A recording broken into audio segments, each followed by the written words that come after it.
ये वीडियो थोड़ी-सी लंबी हो सकती है, इसलिए मैं चाहूँगा कि आप लोग इस वीडियो को स्टार्टिंग से लेके एंड तक ज़रूर देखिएगा।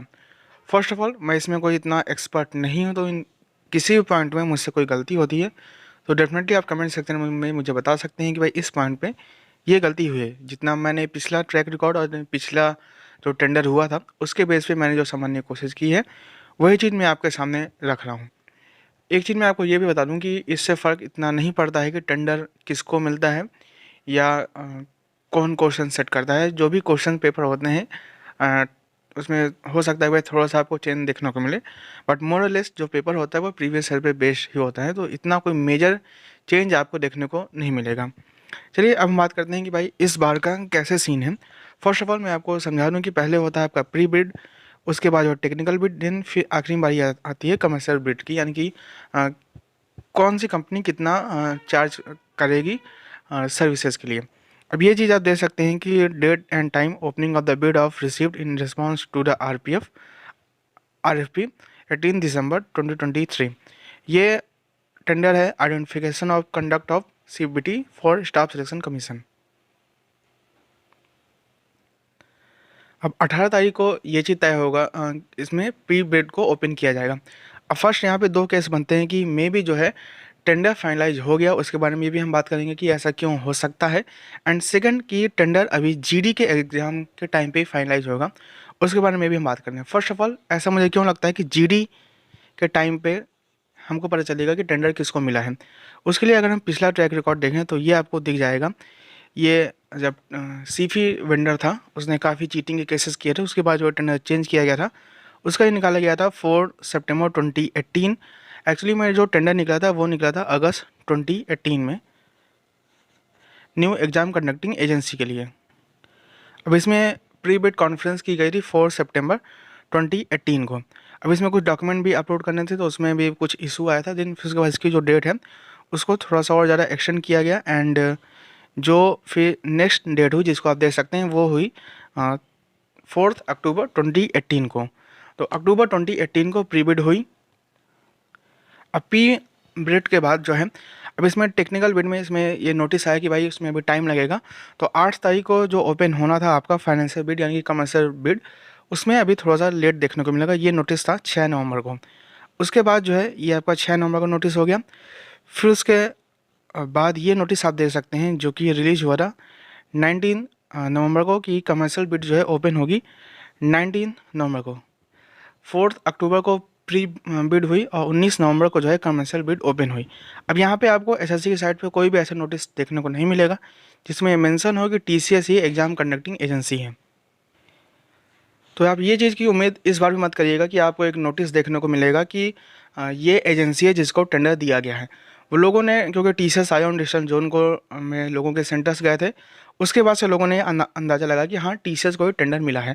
ऑब्वियस सी बात है। अब यहाँ पे आप देख सकते हैं कि 19 नवंबर को कमर्शियल बिड थी, एंड जो एग्ज़ाम हुआ था, मैं रॉन्ग हो सकता हूँ, बट जीडी का एग्ज़ाम आपका हुआ था जो कि सबसे पहला एग्ज़ाम था टीसीएस ने जब टेंडर लिया था उसका।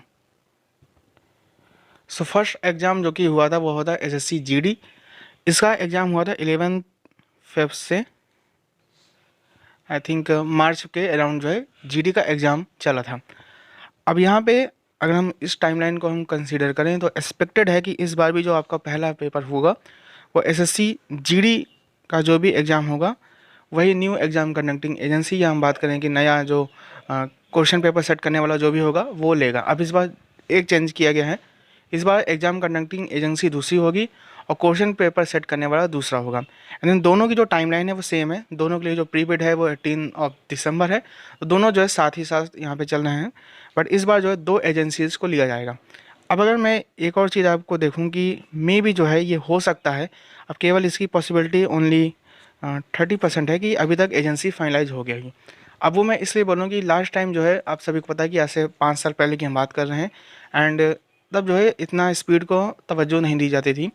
अब इस बार एक्सपेक्टेड है कि अगर जो है प्रोसेस और ज़रा फास्ट किया गया हो तो मे बी अब तक एजेंसी फाइनलाइज हो गई हो, क्योंकि अभी करंटली आप सभी को पता है कि इलेक्शन का टाइम है, सारी चीज़ें काफ़ी फास्ट चली हैं। पहले एसएससी का प्रोसेस काफ़ी स्लो चलता था, अब एसएससी का काफ़ी प्रोसेस फास्ट हो चुका है। तो अगर मे भी जो है अगर एजेंसी आपकी टीसीएस सेलेक्ट हो चुकी होगी, अब इसके पीछे एक कारण मुझे ये भी लगता है कि ये चाहते तो जो एक्स्ट्रा कैडेट्स थे CHSL के, उनका एग्ज़ाम काफ़ी पहले ले सकते थे, बट इन्होंने जो है उसको लेट किया। CPO का टायर 2 का भी पेपर उसको भी कुछ दिन डिले किया गया।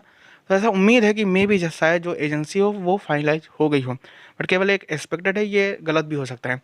अगर जो है एजेंसी फाइनलाइज हो गई है तो आप देख सकते हैं कि जो SSC CPO 2023 इसका जो टायर 2 है वो अभी हो रहा है। यहाँ पे आप देख सकते हैं ITech जोन, सुनीता सिंह महिला महाविद्यालय, ये सारी चीज़ें यहाँ पे मेंशन है, झूंसी प्रयागराज। अब इस सेंटर में आपको बैंक्स के भी पेपर देखने को मिल जाएंगे एंड SSC के भी, जो जब TCS था तभी भी जो सारे पेपर होते थे वो TCS के इसी सेंटर में होते थे। कई सारे पेपर्स इसमें SSC के भी होते हैं एंड बैंक के भी होते हैं। तो इससे ये एक्सपेक्टेड है कि मे भी जो है टेंडर TCS को ही मिला हो, क्योंकि और कोई एजेंसी है भी नहीं जो TCS जितना अच्छी तरीके से एग्ज़ाम को करा सके। ऑब्वियसली 100% ट्रांसपेरेंसी कहीं भी नहीं होती है, लेकिन जितनी अदर एजेंसीज मार्केट में अवेलेबल हैं, इसका एग्जांपल आप देखना चाहेंगे तो अभी आप रेलवे का सर्च करिएगा। जो GTCE का एग्ज़ाम हुआ था, किसी एप्टेक कंपनी ने कराया था, कितनी चीटिंग हुई थी। बाकी NSCRT का अगर आपको एग्जाम्पल जानना है तो वो भी आप सर्च कर सकते हैं, ढेर सारे एग्ज़ाम्स आपको NSCRT के मिल जाएंगे। उम्मीद करते हैं कि कोई चीटिंग वाली एजेंसी को टेंडर ना मिले, वो सबसे अच्छी बात होगी। बाकी आप क्या सोचते हैं वो बता सकते हैं। Have nice day.